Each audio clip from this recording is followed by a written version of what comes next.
মুসলমানেরা সব মুনাফিক হয়ে গেছে, ঠিক কিনা?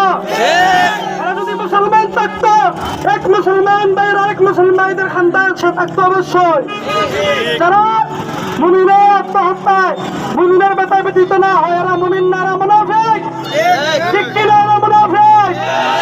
আজ আরবের সাথে কিন্তু না কেন, এরা সবাই মুনাফিক হয়ে গেছে, ঠিক কিনা? আর আমেরিকার টাকায় বেমানি হয়ে গেছে, আমেরিকা ডলারের কাছে বিক্রি হয়ে গেছে, এর জন্য তারা আজ নীরব। আমরা ভয় পাই না, কারণ কি আমাদের ভিতরে আছে ঈমান এবং তাকওয়া। যে তাকওয়ার জোরে খালিদ বিন ওয়ালিদ জিহাদের মাঝে গিয়েছিলেন, ঠিক কিনা? আমরা খালিদ বিন ওয়ালিদের উত্তরসূরি, আমরা ভয় পাই না।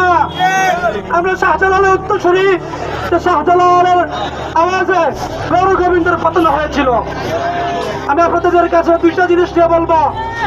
আজ থেকে ওয়াদা করেন, এই ইহুদির যত পণ্য আছে সবাই বয়কট করবেন, আর না কাল কিয়ামতের দিন মুনাফিক হয়ে হাসরের মাঠে উঠবেন। এটা ইমানি দাবি। ইসরায়েলের পণ্য যত পণ্য আছে, ইহুদির যত পণ্য আছে, আপনারা সবাই বয়কট করবেন। এটা ইমানি দায়িত্ব। যদি বয়কট না করেন, কাল কিয়ামতের দিন মুনাফিকের হাতে আপনারা দাঁড় করাবেন। আল্লাহ।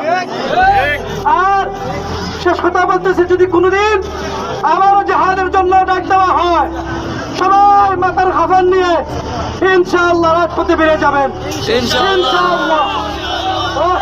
আলহামদুলিল্লাহি রাব্বিল আলামিন। সংক্ষিপ্ত বক্তব্য দেওয়ার জন্য অনুরোধ করছি প্রিয় ভাই জনাব ইমদাদ সাহেবকে।